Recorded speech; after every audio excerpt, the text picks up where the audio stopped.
Il est minuit et demi à Paris, 22h30, temps universel. Afrique Soir sur RFI. Zéphirin Quadio. Bonsoir. La bataille du pétrole en Libye. Le gouvernement d'union soutenu par la communauté internationale appelle ses forces à reprendre 2 importants terminaux pétroliers tombés aux mains des troupes du général Haftar. Le Gabon et cette question, les réseaux internet et téléphoniques sont-ils les victimes collatérales de la crise post-électorale ? Depuis le 31 août, jour de la publication des résultats de la présidentielle, le réseau est au plus mal. Une situation qui irrite la population. Reportage à suivre. Au Niger, au moins 2 civils tués, plusieurs autres blessés dans une attaque contre un camp de réfugiés proche de la frontière avec le Mali. L'attaque visait apparemment les forces de sécurité présentes autour du camp, assure le chargé des relations extérieures du HCR à Niamey. En Libye, les forces du général Haftar, liées au Parlement non reconnu de Tobrouk, se sont emparées de 2 terminaux pétroliers dans le nord-est du pays.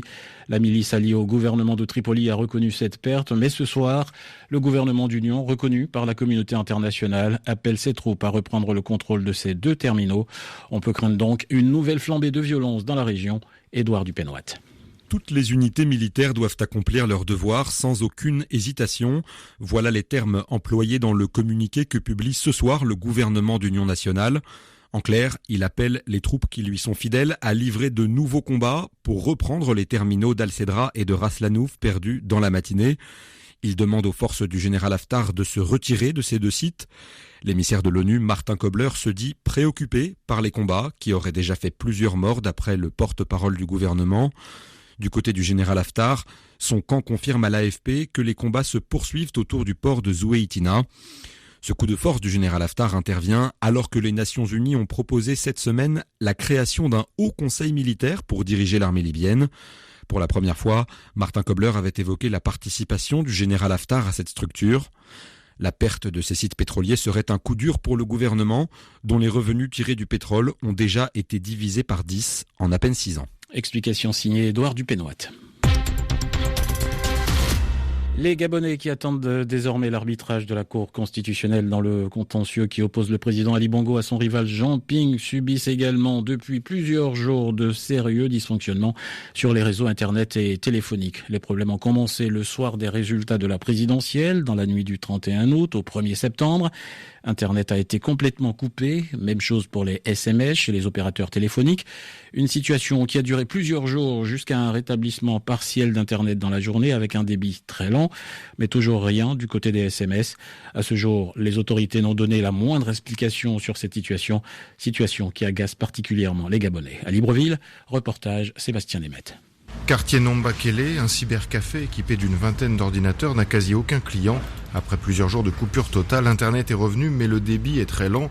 Steve est étudiant, âgé de 25 ans, il déplore cette situation. C'est déjà plus lent que d'habitude, on est limité sur certaines données. Ça rendait les gens suspicieux parce que on se disait que si déjà la messagerie allait couper, Internet passe plus. Bon, peut-être les appels sont sur écoute. Donc, il y avait un climat vraiment de stress qui s'est installé. Mais heureusement, petit à petit, je crois qu'on revient sur les meilleures bases. Même morosité au cybercafé à Niam Télécom. Samba Diao est l'un des responsables. Il doit fermer l'établissement plus tôt chaque soir. C'est-à-dire à 18h, il n'y a plus de connexion. Il n'y a plus personne. Avant, on restait jusqu'à 23h. Maintenant, on ferme à 20h. C'est une grande perte chez nous. Personne ne croit à une panne. Tout le monde pointe du doigt les autorités. Willy, 25 ans, rencontré à Cité Damas. C'est pas une panne, ça. Ça, c'est le gouvernement. C'est quoi la démocratie s'il n'y a pas la liberté d'expression ? Les réseaux sociaux sont bloqués. J'ai des frères qui sont à l'étranger, mais je ne peux pas les appeler tout le temps. Le coup vraiment à l'international, c'est pas facile. Donc avec les réseaux sociaux, on arrive à prendre des nouvelles de nos frères qui sont aux États-Unis à gauche et à droite. Le jour du vote, le ministère de l'Intérieur avait déclaré qu'aucune coupure des télécommunications ou des réseaux sociaux n'était prise ou envisagée. C'était 3 jours avant les résultats et le début des émeutes. Boris Vichit, Sébastien Nemeth, Libreville, RFI. Je rappelle que la Cour constitutionnelle doit arbitrer dans un délai de 15 jours le contentieux qui oppose le président Ali Bongo à son rival Jean Ping. À noter également ce dimanche l'appel du pape aux partis impliqués dans cette crise post-électorale. Un appel à la paix et à la légalité. En RD Congo, le groupe de soutien qui regroupe les différentes institutions internationales appuyant le dialogue politique a rencontré ce matin à Kinshasa des représentants du Rassemblement des forces politiques et sociales acquises au changement. Ces derniers ont répété leur préalable pour participer au dialogue, à savoir la libération de tous les prisonniers politiques, la réouverture de tous les médias d'opposition et la récusation du médiateur de l'Union africaine, Edem Kodjo. Au Niger, le camp de réfugiés de Tarabé-Baré, à l'ouest du pays, tout près de la frontière malienne, visé la nuit dernière par une attaque. Ce camp abrite quelques 10 000 réfugiés maliens. Le bilan fait état d'au moins 2 morts et 4 blessés. L'attaque perpétrée par des assaillants non encore identifiés visait apparemment les forces de sécurité présentes autour du camp. C'est en tout cas ce que nous explique Benoît Moreno, chargé de relations extérieures du HCR à Niamey.